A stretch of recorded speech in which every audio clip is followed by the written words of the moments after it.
Oi pessoal, bom dia. A gente vai seguir hoje com a descrição do Gyatro Rinpoche sobre a etapa de quiescência, de Shamatha, dentro do texto da Iluminação da Sabedoria Primordial. Então é uma etapa muito interessante, porque a gente tem uma descrição tradicional, mas ao mesmo tempo a gente vê como que o próprio roteiro de 21 itens foi surgindo, né? Como que essa etapa da motivação, fundação, e depois Shamatha Pura, Shamatha Pura, né? Que essência, como ele usa aqui, a gente vê isso surgindo. Né? Então, o Gyatro Rinpoche ele vai dizer assim: bom, para atingir aqui a essência, o shamatha, o poder meditar, inicialmente você deveria tentar praticar em um lugar que seja isolado, quieto, confortável. É importante você se sentir confortável e contente no lugar que você escolheu para meditar. Então, a gente pode ir mesmo dentro da nossa casa, algum lugar que a gente consiga e que a gente se sinta bem. Né? É importante isso, a gente não tem uma sensação que tem que ser um sacrifício, uma coisa impossível. Né? Mas isso faz parte da gente se sentir bem assim dentro da prática, né? Dentro desse contexto de que essência como ele está apresentando aqui. Após conseguir uma almofada confortável, assuma uma postura bem reta. Então a postura de 7 pontos do Buda Vairochana é ideal. Então o lótus completo, vamos dizer assim. Assegure-se de que a sua espinha esteja ereta. Se você está sentado em uma posição de pernas cruzadas, então a melhor posição é de lótus completo. Então é uma das posições, né, que ele vai oferecer aqui. Né? Então o Lama dá um comentário muito interessante aqui. Né? Ele vai dizer paciência, perseverança, constância. Né? Progresso lento para andar rápido. Então que a gente não tenha pressa, no sentido de ter que alcançar alguma coisa, mas a gente vai perceber que o mais importante é a constância na prática. Né? Por exemplo, é muito comum a gente se aproximar da prática pelo sofrimento, porque alguma coisa está doendo. Mas o sofrimento ele não é um bom combustível, porque depois que a pessoa, ao começar a praticar, ela se equilibra, aquele combustível já não é mais capaz de fazer a pessoa andar. Então a gente vai precisar da fundação como um combustível. Né? Então que a gente possa, ao sentar, gerar bodhicitta, interesse pelos seres, que a gente possa encontrar os meios hábeis e que a gente possa, então, a partir disso, enfrentar a essência do samsara. A essência do samsara é o movimento, é a mobilidade. Então a gente vai enfrentar a essência do samsara com o silêncio, a quietude, a não responsividade. Fazendo isso, a gente vai então, andando na prática. O Lama faz um comentário importante aqui, ou seja, não pensem que tem que aparecer alguma coisa ali dentro, que a gente ao sentar vai precisar agora então ver alguma coisa. A gente simplesmente senta e vai enfrentar a essência do samsara. Ver a nossa energia se estabilizar ali dentro. Se você for incapaz, Gyatro Rinpoche dizendo, né, de sentar em lótus completo, então sente numa posição que é sente uma posição de atingir pernas cruzadas e eleve seu assento um pouco de tal forma que a sua coluna fique ereta. Outra possibilidade é sentar em uma cadeira com a coluna ereta. Então que a gente possa, se não sentar em lótus completo, meio lótus. Se não, meio lótus com as pernas uma na frente da outra. Se não der, numa cadeira. Mas que a gente tenha a coluna ereta. Isso é crucial para a gente poder manter o corpo alinhado e a posição do corpo, ela sutilmente influencia a nossa energia, a nossa predisposição interna também. Então, mantendo a coluna ereta, incline um pouco sua cabeça e faça com que a mirada se dê por cima da ponta do seu nariz. Ou seja, recolher um pouco o queixo, né? Porque a gente tem a tendência a ficar assim muitas vezes. Então, a gente reclina um pouco o queixo, a gente também evita um pouco o torcicolo ou alguma outra coisa que possa surgir. Né? Faça com que a ponta da sua língua toque levemente o céu da boca, de forma natural, de forma que a boca nem fique fechada nem muito aberta. Então, isso é uma boa dica, né? Colocar a língua palato no céu da boca, né? Isso ajuda também a gente estabilizar. Os braços e mãos devem cair pelo lado do corpo, ou seja, as mãos podem ficar em cima das pernas, dos joelhos, né? Se estiver sentado as pernas cruzadas, uma possibilidade pode colocar a mão direita sobre a esquerda no seu colo. Se estiver numa cadeira, deixe-a estender naturalmente. Gyatro Rinpoche vai dizer: a posição do corpo ao sentar-se é muito importante, assim como a posição da fala. Porque a posição do corpo ela envia um sinal. Né? Então, por exemplo, se a gente está sentado no sofá ou está excessivamente solto, é como se a gente estivesse enviando um sinal interno da gente ficar muito frouxo. Então, se a gente minimamente endireita o corpo, a gente internamente manda um sinal de uma posição um pouco mais alerta. Isso faz a diferença. Então a posição da fala também aqui, né? Então faça com que a posição da fala seja o silêncio, sem falar, sem fazer ruídos, apenas a respiração natural. Nada há a fazer que permanecer calmo e natural. A posição da mente é evitar buscar eventos do passado, antecipar eventos futuros e controlar ou compelir o momento presente. Apenas permita-se repousar em um estado natural descompromissado, ou seja, sem a tensão de ter que ver alguma coisa, de ter que acontecer alguma coisa. O que quer que surja, deixe aparecer sem quaisquer alterações ou ajustes. Aí Gyatro Rinpoche faz alguns comentários sobre esse ponto. Né? Ele vai dizer assim: permitir que a sua mente repouse sobre o estado natural é mais fácil dito do que feito. Porque a gente ainda entenda isso na hora que a gente senta, não necessariamente isso é algo fácil de acontecer. Né? Então o ponto principal aqui dessa instrução é a gente conseguir sentar e gradativamente permitir que a gente repouse numa condição natural. Ou seja, a gente começa um processo de decantação. Simplesmente a gente para de produzir mais movimento, mais ruído e permite que as coisas simplesmente se assentem, sem construir um estado estável, apenas permitindo que tudo repouse. Sem a sensação de ter que estar sustentando, controlando qualquer coisa. A gente permite simplesmente repousar no estado natural. Agora, por que é difícil, né? Então, Gyatro Rinpoche diz: a razão principal disso ser difícil é porque desde vidas incontáveis passadas até agora, vocês desenvolveram instintos habituais, impressões mentais que tornam as suas mentes caóticas e cheias de incontáveis variedades de proliferações conceituais. Então, para permitir a paz ou a quietude, vocês precisam empregar técnicas.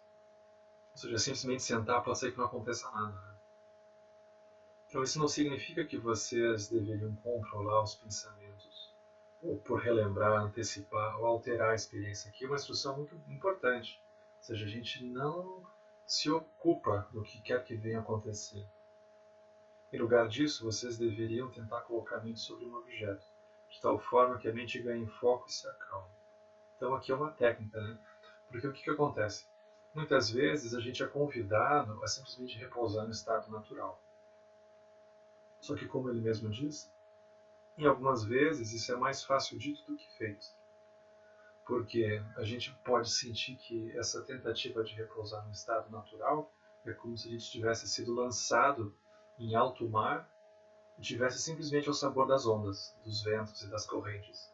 Então a gente começa a aspirar uma boia, uma âncora, alguma coisa em que a gente possa então sentir que a gente está segurando.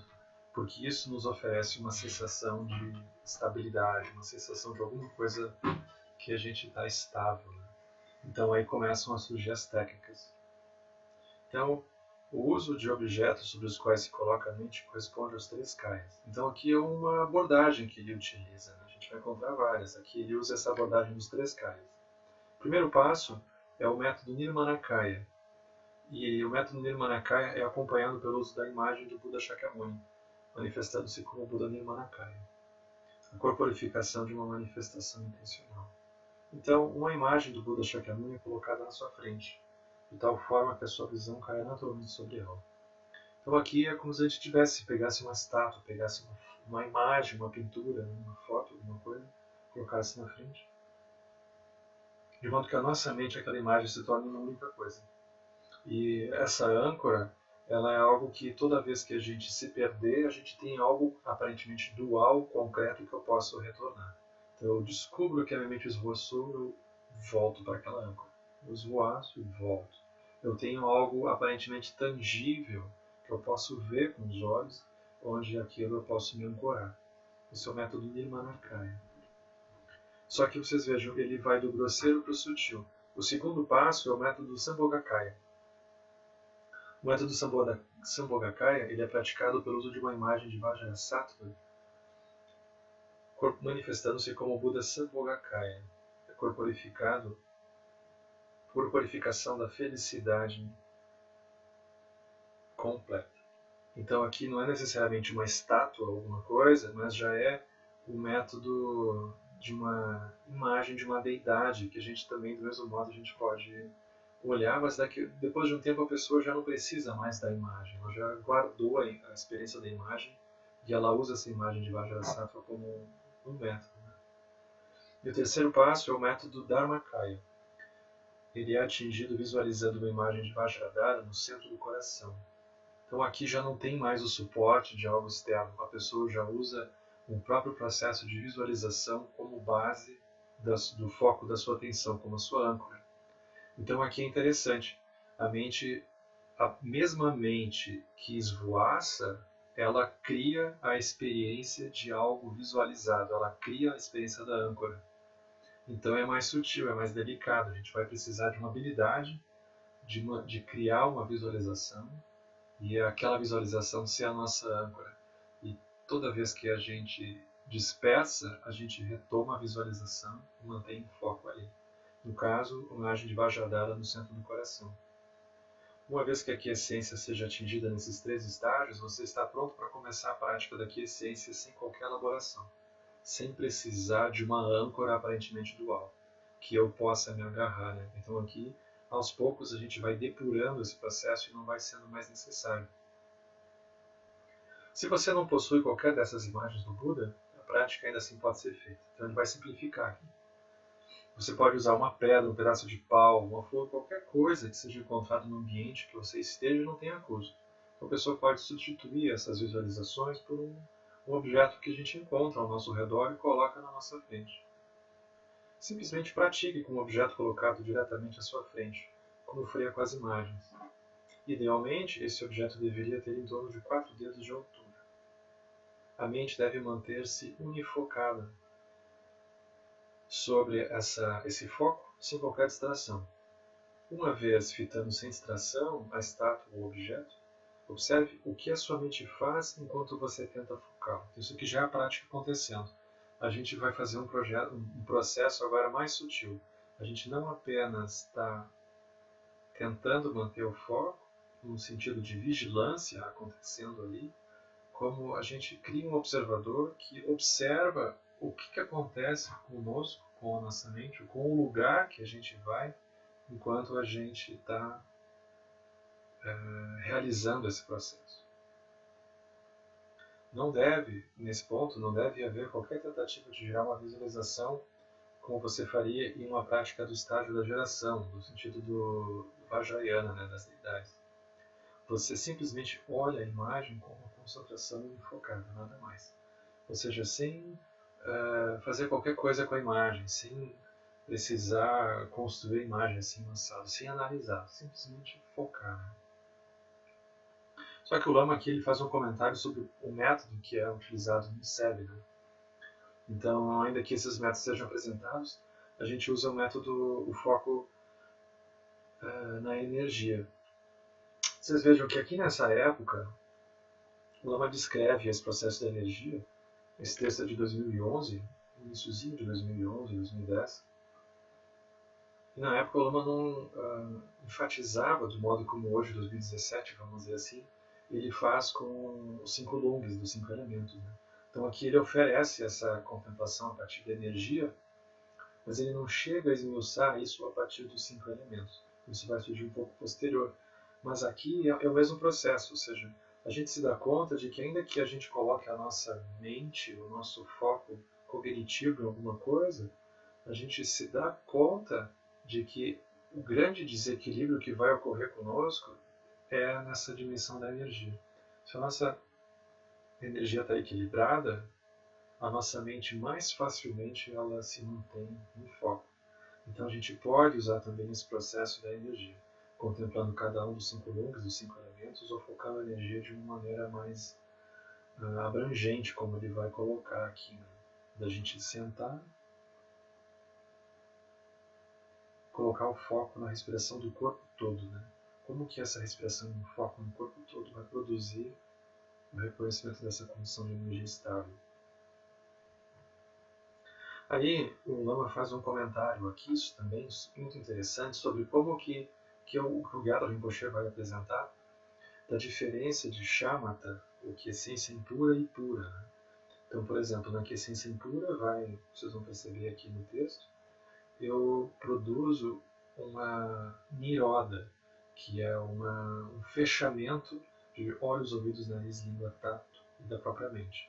Ou seja, eu entro numa experiência de foco em que a operação das olhos, ouvidos, nariz, língua, tato e mente, elas como que enfraquecem, porque eu gero uma intensidade tal no meu foco em que eu simplesmente abstraio de perceber os sentidos. Isso não é algo que exclusivamente é produto da meditação. A gente vai se dar conta de que essa capacidade de niroda, ela acompanha a gente de modo muitas vezes involuntário. Ou seja, às vezes a gente está no meio de um ambiente super tumultuado, com muitas coisas acontecendo, e repetidamente algo chama a nossa atenção. Uma pessoa, uma conversa interessante, algo que a gente encontra. E a gente consegue prestar atenção naquilo e ficar um pouco abismado nesse processo, enquanto que pessoas podem passar pelo nosso lado, nos chamar uma série de coisas a gente não vê. Então isso é niroda. Aqui a gente tem isso de modo específico dentro do silêncio. Como que a gente pode fazer esse processo de modo consciente? Né? A gente pode treinar de modo a não ser arrastado pelos impulsos, pelas aparências, por todo o samsara, vamos dizer assim. Né? Então a gente treina isso. Depois, eu vou precisar da habilidade de shamatha pura, que é eu tendo gerado um nível de estabilidade, eu consigo agora convidar as aparências para o caminho. Não que eu vá fazer um convite formal, né, alguma coisa assim, mas é como se eu agora permitisse abrir um pouco mais essa condição dos sentidos e eu já consigo agora permitir que os sentidos operem, que as aparências da minha mente elas eventualmente surjam, mas eu já não sou mais arrastado. Então, no primeiro passo da shamatha impura, eu não permitia perceber essas coisas. Shamatha pura, eu já permito que isso ocorra, eu já tenho um nível de abertura maior, mas eu não sou arrastado. Shamatha pura vai oferecer a condição para a gente entrar em prajna, que é a gente convidar a aparência e agora não ser mais arrastado por ela. O shamatha pura é que vai fazer vai permitir que essa prática ocorra. Sem shamatha pura não tem como. A gente vai simplesmente convidar as aparências e as aparências elas não vão nos convidar, elas vão nos empurrar, vão nos arrastar para algum lugar. Né? O shamatha pura é que vai fazer isso acontecer. A Gyatro Rinpoche diz, quando você pratica por períodos maiores de tempo, você pode vir a sentir sonolência e perda de interesse na mente. É normal isso acontecer. Quando isso começa a acontecer, e é uma reação comum, você deve endireitar seu corpo, reajustar sua posição e mover seu olhar para a parte mais alta da imagem que esteja focando. Então a gente levanta um pouco o olhar, né? Porque a gente quando começa a ficar sonolento, os olhos começam a fechar. Né? Se a gente levanta um pouco o foco do nosso olhar, isso também já ajuda um pouco. Né? Mas em lugar disso, você perceber que a sua mente começa a ficar mais caótica, com uma abundância de pensamentos, então você deveria abaixar o olhar para o centro nervoso do umbigo do Buda, ou seja, da imagem que você estiver olhando, ou do assento, ou a parte inferior do objeto, tentando relaxar. Então é um processo inverso agora. Né? Se a mente está muito caótica, a gente recolhe um pouco. Esse recolhimento vai produzir uma calmaria um pouco. Né? Se a mente se torna caótica, é porque há esforço em demasia. Então a gente está tentando encontrar alguma coisa, nem que seja o silêncio, está tentando encontrar a estabilidade. Aí a gente aperta aquilo e esse aperto ele vai produzir uma reverberação intensa. Né? Então é interessante. Se não há reações extremas, as coisas vão indo bem, mantenha sua visão no centro nervoso do coração da imagem. Ou seja, no coração da imagem, no centro. Né? Esse estágio da prática ele pode ser mantido por um tempo tão longo quanto necessário, para que você se torne capaz de manter a concentração por períodos longos, sem a distração de pensamentos perturbadores. Ou seja, que a gente possa tornar nossa mente nossa aliada. Quando você estiver cansado de usar objetos ou imagens, não pense em nada. Apenas mantenha-se na natureza da mente, sem qualquer foco de pensamento do passado, esperança com relação ao futuro ou qualquer tensão com o presente, com a sensação do que está acontecendo agora. Vocês observem, vocês estão numa sessão de meditação já há 5, 10 minutos, vamos supor, vocês estão demasiadamente ocupados com os pensamentos, vocês procurem relembrar qual foi o primeiro pensamento que você teve quando você iniciou essa sessão, o primeiro pensamento que você teve quando você acordou. Sem que você tenha feito qualquer esforço, aquilo simplesmente evaporou, nem lembra mais. Então, os pensamentos eles se mantêm pela nossa energia de fazer com que eles passem. A nossa energia de fazer com que eles desapareçam é o que mantém eles. Curiosamente, né? Ou seja, no exato instante que a gente desiste de fazer com que os pensamentos desapareçam, que as aparências desapareçam, elas naturalmente evaporam. Então, a energia de empurrar eles para algum lugar é o que mantém eles vivos. Essa energia que aparentemente faria com que eles desaparecessem é uma energia que a gente dá para eles. A gente dota esses pensamentos de energia, de vida. O ensinamento no texto raiz diz que é usar uma sílaba semente. Então aqui a sílaba Hum é visualizada no centro do coração e tem o tamanho aproximado da unha do polegar, em cor vermelha. Quando você se torna consciente do Hum, não deveria apropriar-se mentalmente dela, especialmente no ponto em que você observa o seu tamanho, cor e outros detalhes das suas características. No lugar disso, você deveria simplesmente reconhecer a presença do Hum, deixando-o lá. Ou seja, não importa se a gente está usando a sílaba Hum ou qualquer outra coisa, a gente não deveria ficar analisando, ficar gerando pensamentos, qualquer coisa. O ponto é o processo que está ocorrendo conosco. Esse é o ponto. Ao final, se você perceber que está um pouco distraído e necessita de outra técnica, novamente pode focar um objeto no espaço na sua frente. Pode trocar, né? Se sentir que é o caso. Então, permita que o seu olhar e a sua mente fundam-se com um objeto, seja ele uma pedra, um pedaço de pau, uma flor, o que quer que seja. Os seus olhos não devem ficar mudando de um lado para o outro. As suas pálpebras não devem sequer mover-se. Então esse é o desafio, né? A gente conseguir manter o foco, e não apenas o foco do olhar físico, né? Mas que a mente esteja ali presente. Então é o que ele diz aqui, né? Seja o que quer que você esteja focando, a sua mente deve estar ali, não apenas a sua percepção visual, não apenas o corpo presente, né? Está todo o resto. Com a sua mente você deve reconhecer isso, né? E não devem ocorrer outras distrações. Após praticar desta forma, mesmo que por um período curto, no início você se distrairá, você irá cansar. Você começará a se agitar, terá sono, perderá o foco. Tudo isso são distrações. E o que fazer? Então ele dá uma dica bem tibetana aqui, né? Você deve gritar Pê! Para cortar as distrações e colocar sua mente e a visão de volta ao trilho correto. Então esse aqui é um método bem tradicional, né? Pê! E aquilo produz uma abertura, né? Você pode endireitar seu corpo novamente e elevar seu olhar. Se tiver muitos pensamentos de distração, pode tomar tais pensamentos de distração e justamente usar eles como objeto da meditação. Ou seja, utilizar aquilo que está atrapalhando a princípio. Nesse ponto, na prática, você pode de fato tomar o pensamento que você estava contendo e forçá-lo dentro do objeto que esteja focando no espaço da mente, em frente a você, para trazer sua atenção de volta ao objeto. Então a gente pode usar pensamentos recorrentes de distração, a gente toma eles como foco, a gente coloca eles e usa eles como foco, a gente pode fazer isso. Então, da mesma forma que você pode ser distraído por diferentes pensamentos, você pode também ser distraído por outras experiências sensoriais, como o som. Então, quando você ouve um som, se ele é agradável, em lugar de acompanhá-lo devido à sua atração, reconheça que a sua natureza é vazia e faça-o dissolver-se na natureza do vazio, mantendo sua meditação. Se for um som desagradável, é a mesma coisa, não tem diferença. Então é interessante, né? Porque vocês observem, o som, assim, a gente ouve um som. Então a gente ouve uma frequência de decibéis. Só que esse som, quando ele encontra os nossos ouvidos, surge um pensamento. Foi a porta que bateu. Mas quem será que está saindo? Ou seja, aquilo que aparentemente é uma coisa minúscula, que foi só um estímulo sonoro, aquilo nos leva para algum lugar. Então é isso que ele está dizendo.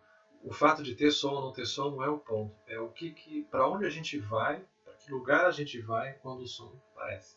Então ele está dizendo, não vá para esse lugar. Ou simplesmente reconheça que esse lugar que você foi não tem nada a ver com som. São coisas que não têm uma conexão necessária. Que você vai reconhecendo isso surgindo de modo emergente. Então com o cheiro é a mesma coisa, né? Então ele vai dizer, a sua mente também pode ser distraída por um cheiro, um toque, um mosquito, qualquer coisa, uma distração, uma sensação. Então pronto, você puder, perceba que você se distraiu por essa experiência sensorial. Perceba que essa experiência tem a natureza da vacuidade. Ou seja, qualquer um dos estímulos a olhos, ouvidos, nariz, língua e tato, eles, mesma coisa. A gente recebe um estímulo e esse estímulo nos leva para algum lugar. A prisão surge da gente ficar fixado ao lugar que a gente foi lançado. Né? Dissolva na sua origem da vacuidade e retorne à sua meditação. Quando você for capaz de lidar com algumas dessas distrações mais concretas, lentamente, através da sua prática, você começará a se tornar consciente de pensamentos discursivos que você nunca tinha percebido antes. Porque a gente estava super ocupado com essa distração mais imediata de olhos, ouvidos, nariz, língua, tato, na mente. Então a gente estava super responsivo a quaisquer coisas que surgissem aos sentidos físicos. Então a gente não consegue perceber camadas mais sutis, porque a gente está preso a responder o imediato. As distrações óbvias terão já aparecido desde o início. Mas então aqueles pensamentos que você nunca havia se dado conta, que você não lembra de jamais ter visto emergir, novas memórias, eventos anteriormente nunca recordados emergirão. Isso é natural para ocorrer. Tanto se a pessoa começa a ter uma prática um pouco mais sólida, ou ela vai entrar num retiro, em que a pessoa começa a gerar graus de liberdade dessa resposta mais imediata aos sentidos físicos, ela começa a lembrar de coisas que a pessoa nem sequer recordava mais. Nossa, mas onde será que anda o fulano? E aquilo, nossa. E aquilo sempre esteve lá. Só que a gente não acessava, porque a gente estava super ocupado com o imediato, com a coisa do momento dos sentidos físicos. Então, quando esse espaço começa a surgir, isso que sempre esteve lá começa a aparecer também. Do mesmo modo que essas camadas mais sutis de pensamentos discursivos, que sempre estiveram ocorrendo, a gente agora começa a perceber. Sempre esteve lá. Então, Gyatro Rinpoche diz, de fato, você pode sentir que esteja perdendo a sua mente. Um aspecto importante para lembrar é que esses pensamentos discursivos eles não são novos, são muito velhos. Eles não têm tempo, na verdade. Né? O sentido aqui é que eles sempre aconteceram, a gente é que estava distraído. Então, a sua mente ela é como uma água turva que estava agitada, de tal forma que o barro e a areia que não se depositam no fundo afloram a superfície. De aquilo surge. Né? Pelo simples fato da gente parar a responsividade. Aí isso naturalmente vai decantando, a gente começa a ver. É tão simples quanto isso. Quando a mente começa a se acalmar, como o barro que naturalmente se deposita sobre o fundo, você se torna capaz de observar o que nunca viu antes, que sempre esteve lá. De fato, essas características da sua delusão sempre estiveram lá e também precisam ser trabalhadas. Quando esses pensamentos surgem, não importa se eles pareçam bons ou maus, a este nível de prática não existe diferença entre bons e maus pensamentos. Pensamentos são pensamentos, aqui não vale julgar, aqui a gente já não vai mais discriminar, a gente está olhando a nossa prisão a ter que responder, prisão ao movimento. O que você precisa fazer é reconhecê-los como formações mentais que estão surgindo, apenas isso. Então pronto, você identificá-los com indiferença, eles se dissolverão. Aqui seria assim, indiferença é assim, a gente não se ocupar, deixar aquilo simplesmente do jeito que está, sem interferir de qualquer jeito. Isso é a melhor coisa que a gente pode fazer. Após praticar assim por algum tempo, certamente começará a experimentar felicidade física e mental, ao ponto onde você não vai mais querer sair da sua almofada. A meditação será muito mais confortável do que quer que venha fazer no resto do tempo. Você terá o desejo de ficar praticando indefinidamente. Isso pode acontecer.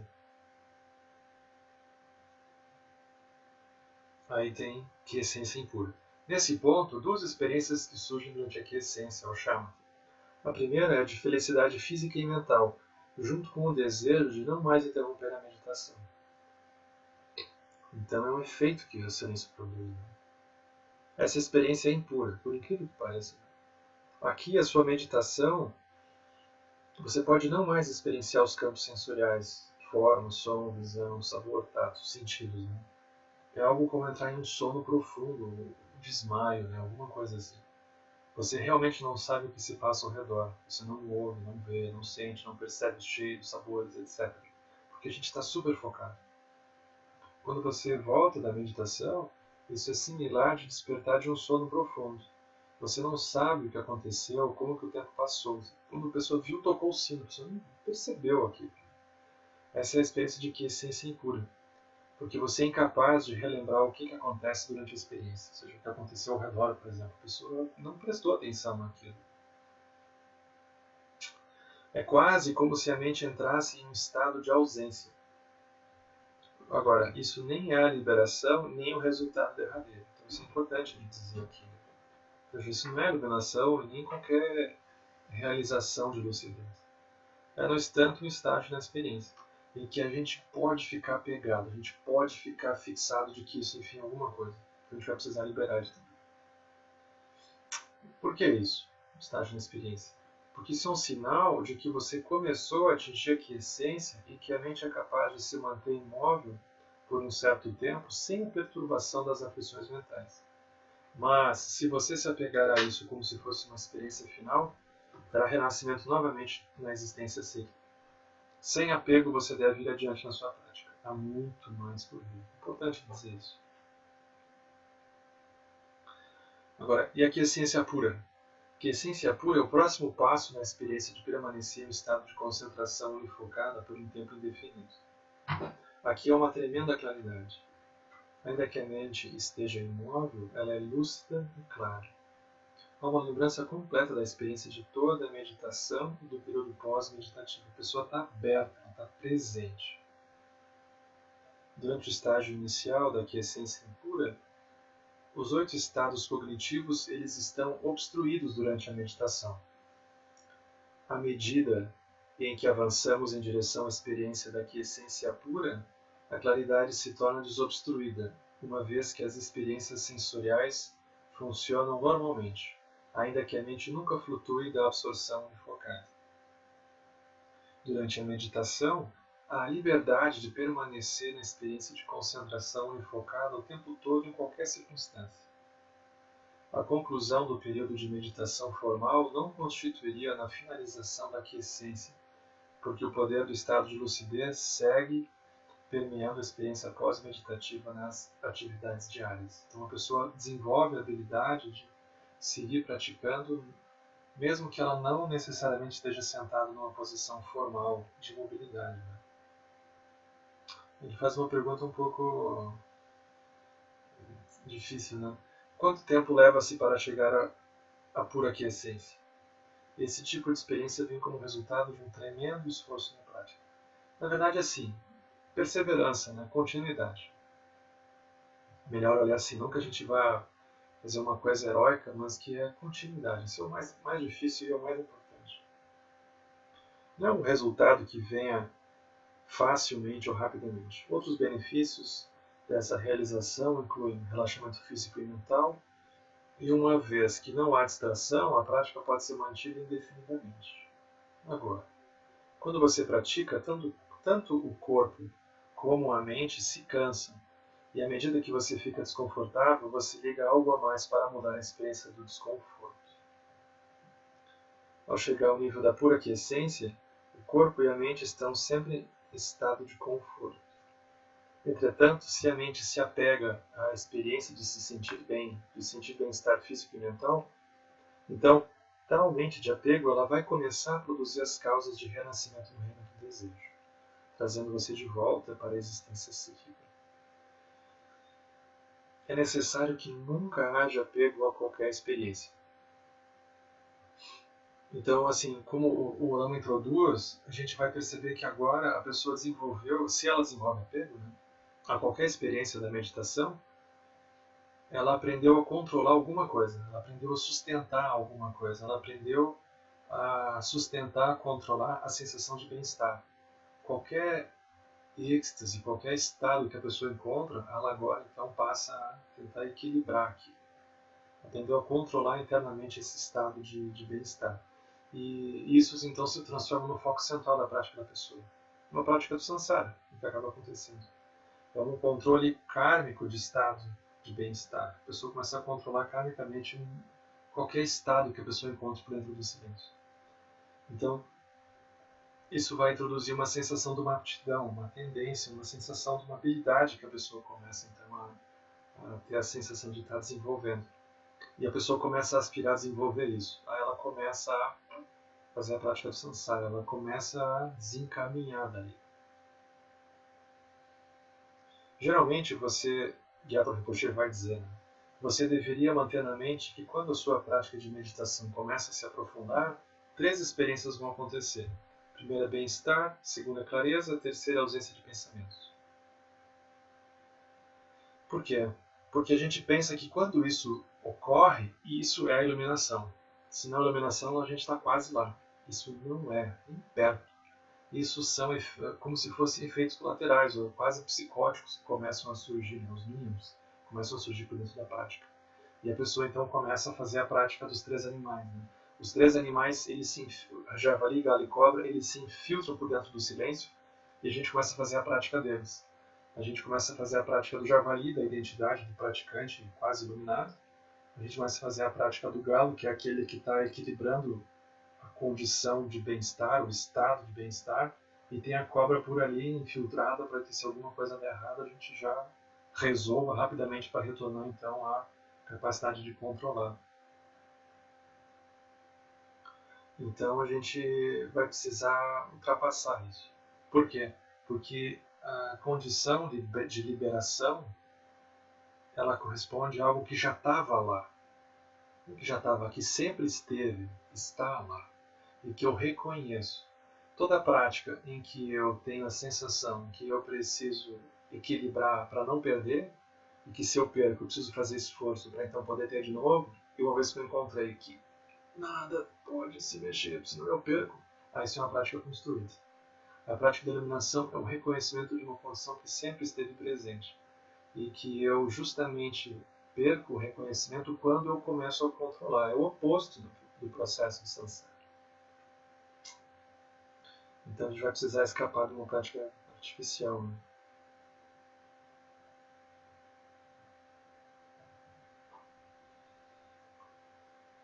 Quando você tiver essas experiências que provêm da meditação e pensar que você atingiu o estado derradeiro, se você se apegar ao bem-estar, você estará produzindo as causas por renascimento no samsara. Isso é uma prática de samsara, pessoal, só isso. Não confunda essas experiências com o resultado final da iluminação. Se você se apegar ao bem-estar, estará estabelecendo as causas para o renascimento no reino do desejo. Se você se apegar à luminosidade ou à claridade, isso estabelece as causas para o renascimento no reino da forma. Apego à ausência de pensamentos estabelece as causas para o renascimento no reino dos deuses sem forma. Esses são os 3 reinos, desejo, forma e não forma, da existência cíclica dentro do qual as 6 classes de seres se debatem. Através da meditação, você pode de fato produzir as causas para o renascimento desses 3 âmbitos da existência caso não seja cuidadoso. Porque a pessoa faz a prática do materialismo espiritual. Ela tem a identidade de alguém que encontrou alguma coisa. Ela olha para o lado e está todo mundo um pouco tonto, mas ela encontrou. E ela agora tem que fazer a prática, senão ela pode perder o filho. Então a gente está fazendo uma prática de criar um samsara específico. Mas é um samsara, nada mais do que isso. Por isso que a gente vai precisar do Prajnaparamita. O Prajnaparamita vai nos ajudar a ultrapassar esses obstáculos. Então essa é uma explicação concisa de como praticar para atingir a quiescência, que inclui instruções sobre o que evitar enquanto estiver praticando.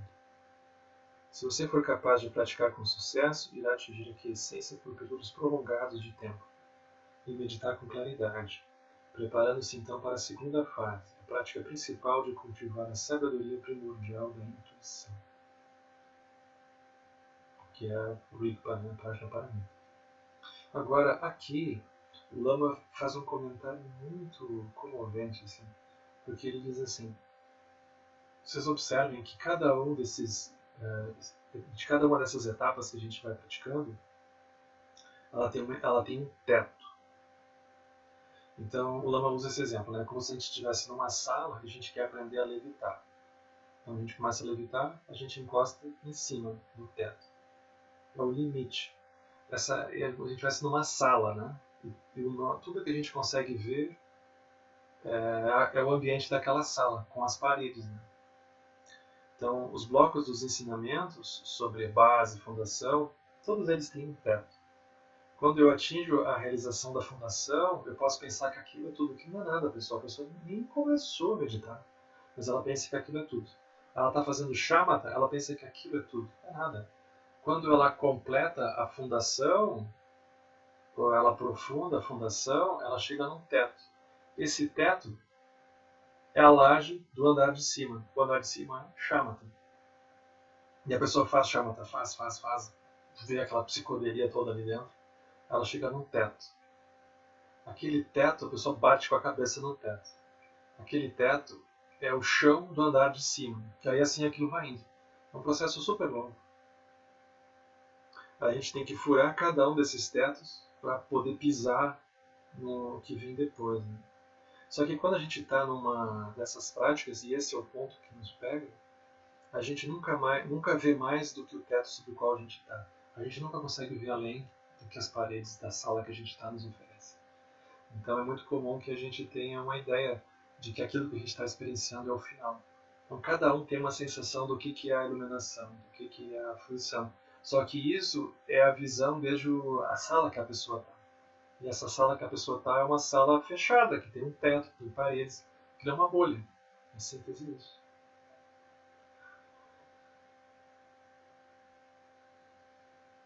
Então, cada uma das pessoas, dos praticantes, dos seres, tem uma ideia do que seja saída, o Lama diz aqui. Né? Todos os seres eles têm um conjunto de reivindicações que parecem ser a saída. Se a gente dá 108 desejos para as pessoas pedirem que aquilo se realize, nenhum deles ultrapassa a sala ou a cama que eles estão. Porque os nossos pedidos eles sempre ocorrem dentro do ambiente que a gente está. E esse ambiente que a gente está, ele é sutil. Lá pelas tantas a pessoa descobre que ela ela bateu em algum lugar, ela precisa ultrapassar aquilo. Ela vai para andar de cima. Assim vai indo.